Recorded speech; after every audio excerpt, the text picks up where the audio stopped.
Masih di Kompas Petang bersama saya Cynthia Rompas, saudara calon wakil presiden yang juga wali kota Solo Gibran Raka Buming Raka berharap ada pertemuan antar ketua umum parpol pasca pemilu. Menurut Gibran, hal itu penting untuk mengembalikan situasi semakin damai. Ya, saya kira semua tokoh-tokoh, ketua-ketua umum partai jika bertemu, bersilaturahmi, saling menjaga komunikasi itu akan mendinginkan suasana, dan saya kira itu bagus sekali. Makanya dari awal ketika angka quick count-nya sudah jelas, kan saya sudah berstatement, saya juga sudah tidak sabar untuk sowan ke paslon nomor 1 dan 3 ya. Saya akan nunggu dipanggil aja. Kalau misal PDIP nanti mengarah ke oposisi gimana, Mas? Ya itu monggo ya. Kita masih membahas soal pertemuan Presiden Jokowi dan juga Surya Paloh. Saya ke Pak Yohanes Joko. Pak Yohanes, ini ngomong-ngomong siapa sih sebenarnya yang mengundang duluan? Karena publik membacanya semuanya mengklaim diundang. Gini loh Mbak ya, kalau tadi saya mengacu apa yang disampaikan oleh Bapak Presiden, nggak penting Mbak siapa yang mengundang duluan, tetapi kan sebuah pertemuan itu terjadi kalau kedua belah pihak sama-sama ingin berkomunikasi, begitu Mbak. Apa yang dilakukan? Tentu komunikasi apa? Komunikasi dua orang sahabat. Bagaimanapun juga Pak Surya Paloh ini kan beliau tokoh, beliau punya idealisme, dan Pak Jokowi juga sebagai kepala negara, sebagai dua orang sahabat yang bertemu dan ingin saling bercerita, saling mengupdate situasi, itu kan sesuatu yang wajar ya, apalagi dua-duanya adalah insan politik di tahun politik ini, begitu. Maka ya apa yang disampaikan tadi juga boleh itu, bahwa silaturahmi itu tetap harus dijaga, bagaimanapun Indonesia ini butuh kekompakan. Tapi gini Pak Yohanes, selain sebagai pertemuan dua orang sahabat, kenapa Pak Surya Paloh yang dipilih bertemu duluan selain ketua umum parpol lain? Ya beliau kan yang paling senior Mbak. Ya tentu kalau pertemuan itu kan pasti yang paling senior dulu yang dihubungi, begitu. Ataupun yang akan bertemu pertama. Tapi nanti kita lihatlah, pasti pertemuan-pertemuan berikutnya dengan para tokoh-tokoh itu sebagai sebuah ciri khas Bapak Presiden dalam membangun komunikasi, itu pasti akan dilakukan. Sudah ada agenda selanjutnya dengan ketum parpol lain?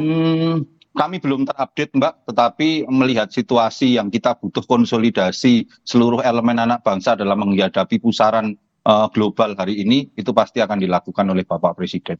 Oke, Pak Ikrar, kalau Anda melihatnya ini kan ada budaya ingin merangkul semua. Bahkan Presiden Jokowi juga baru saja menyebut ingin menjadi jembatan bagi semua. Menurut Anda, di iklim demokrasi, sehat atau tidak? Ya, Bu, yang jelas Pak Jokowi itu bukan cuma ingin merangkul semua ya, tapi yang paling penting buat dia adalah mencegah agar partai-partai yang boleh dikatakan menjadi petanding di dalam pemilu ini jangan sampai kemudian menjadi oposisi. Kayak saya melihatnya seperti itu. Atau paling tidak dia juga kemudian juga sedang membangun kekuatan baru dia ya, walaupun dia tidak lagi bisa menjadi Presiden Republik Indonesia ya, tapi dia juga ingin aman. Bisa menikmati hidup pasca pemilu 2024 ini. Kenapa demikian? Karena saya yakin ya, dan mudah-mudahan ini benar ya, upaya dia untuk kemudian menjadikan PSI itu bisa menjadi partai yang ada di parlemen kayaknya susah ya, apalagi kalau kemudian teman-teman aktivis pro demokrasi itu terus menghitung dan juga melihat ya, apakah kemudian Jokowi ini juga akan misalnya cawe-cawe agar PSI itu bisa masuk ke parlemen gitu kan, sebab andalan utama politik Jokowi itu adalah PSI. Tapi kalau kemudian PSI tidak bisa dijadikan andalan karena memang tidak ada di parlemen, mau tidak mau dia juga mencari partai lain, dan yang paling dekat secara visi ya Partai Nasdem. Kenapa Partai Nasdem? Karena dia pernah menjadi bagian dari koalisi Jokowi, bahkan termasuk yang pertama mendukung Jokowi pada 2014 yang lalu ya. Dan juga biar bagaimanapun Partai Nasdem itu juga punya kedekatan dengan Partai Gerindra, kemudian Golkar, dan juga partai-partai yang lain yang dulu adalah bagian dari Golkar begitu. Oke, Pak Iqbal, melanjutkan pertanyaan saya tadi, PKS merasa ditinggalkan tidak? Ya, berkali-kali saya tegaskan bahwa ini bukan soal ditinggalkan atau tidak ditinggalkan. Kami menghargai ya langkah-langkah yang dilakukan masing-masing partai politik.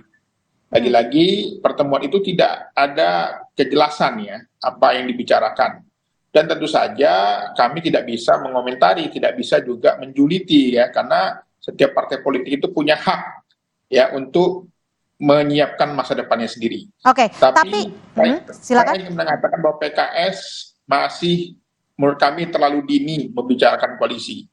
Karena pemilu ini belum selesai, dan pemilu ini tentu saja akan ada banyak gugatan-gugatan. Oke. Yang tentu saja kami berharap bisa mempengaruhi pemilu. Tapi gini Pak Iqbal, jika nanti PKS diundang, seperti apa respon Anda? Apakah tetap solid dan konsisten dengan narasi perubahan? Keputusan pemilu itu belum ada. Kami sampai saat ini belum mau menerima undangan dari siapapun. Karena itu akan menyakiti perasaan para pendukung, para relawan, para saksi yang saat ini sedang berjuang di lapangan untuk mendapatkan keadilan dan kebenaran dalam pemilu ini. Jadi Anda mengedepankan prinsip kesetiaan terhadap perubahan.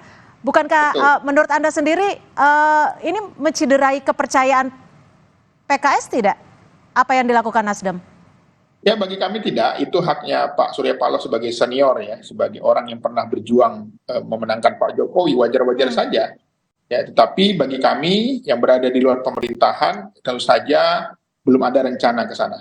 Oke, Pak Yohanes, Pak Ikrar tadi menyebut jika Jokowi ingin membangun kekuatan baru dengan apa yang kita lihat saat ini. Respon Anda seperti apa? Kami nggak masuk lah ya Mbak ya dalam pemahaman itu begitu. Kami di kantor staf presiden justru tadi yang saya sampaikan, kami melihatnya bahwa pemerintahan ini masih 8 bulan ke depan Mbak, sampai 20 Oktober 2024. Maka seluruh peristiwa yang terjadi karena kontestasi itu harus segera dikonsolidasikan kembali. Ada 8 bulan yang harus dilakukan oleh pemerintahan ini dan semua pihak harus bersama-sama mengawal karena banyak PR yang harus segera diselesaikan, dan salah satunya tentu Bapak Presiden berkomunikasi dengan partai-partai pendukungnya yang ketuanya dalam hal ini Bapak Surya Paloh. Gitu. Tapi gini Pak Yohanes, kan Pak Jokowi juga menyebut bahwa ingin menjadi jembatan untuk semua. Bukankah ini seirama dengan narasi ingin membangun kekuatan yang lebih solid? Ya, jembatan yang dimaksud itu kan jembatan karena ada dua yang terpisah kan hari ini karena kontestasi begitu kan Mbak. Ada pihak-pihak yang komunikasinya karena kompetisi pemilu ini yang tidak mungkin dihindari karena ini agenda konstitusi itu terpisah lah. Makanya sekarang Bapak Presiden tentu dengan visi besar yang tadi sudah disampaikan itu ingin membangun kembali komunikasi pihak-pihak yang selama ini komunikasinya tidak berjalan dengan baik, supaya apa? Supaya kekuatan ini selama 8 bulan ke depan bersama-sama kembali fokus dalam kerja-kerja pemerintahan untuk menyelesaikan agenda-agenda strategis nasional. Baik, Pak Ikrar, Surya Paloh selalu menarasikan perubahan, ini sejak awal ya. Perspektif Anda, apakah Surya Paloh akan mengikuti kehendak Presiden Jokowi? Kalau menurut saya tergantung kepada Pak Surya Paloh sendiri ya.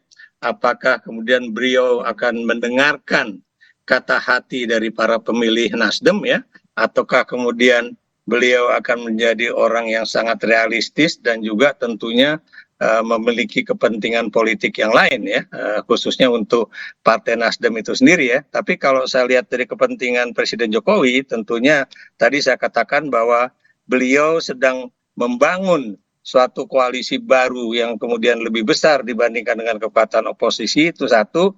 Tapi bukan juga tidak mungkin bahwa beliau juga ingin menyelamatkan anaknya yang akan berposisi sebagai wakil presiden dari Prabowo Subianto ya, agar dia juga tidak mendapatkan suatu tekanan politik dari Prabowo itu sendiri begitu. Baik, kami tangkap Pak Ikrar. Pak Iqbal, terakhir singkat saja. Selanjutnya apakah akan melakukan komunikasi dengan Partai Nasdem? Ya, saya kira setiap hari kami berkomunikasi ya, para jubir, para pimpinan ya, tetapi kan tidak mungkin dipublikasikan ya. Artinya selama ini koalisi kami masih solid, bahkan kami semalam juga berkumpul dengan Pak Anies ya, dengan tim-tim partai politik dan relawan. Jadi jangan anggap pemilu ini selesai, jangan anggap pemilu ini berakhir di quick count. kita nantikan keputusan terbaik buat rakyat Indonesia, dan kita akan ungkap terus kecurangan-curangan yang tentu saja ini menjadi hak para paslon untuk menggugatnya. Baik, terima kasih Pak M. Iqbal, jubir dari Timnas Amin, dan juga Pak Ikrar Nusa Bakti, pengamat politik yang sudah menyampaikan perspektifnya, dan tentu saja Pak Yohanes Joko, tim ahli utama KSP. Selamat sore, terima kasih atas waktu Bapak-Bapak sekalian.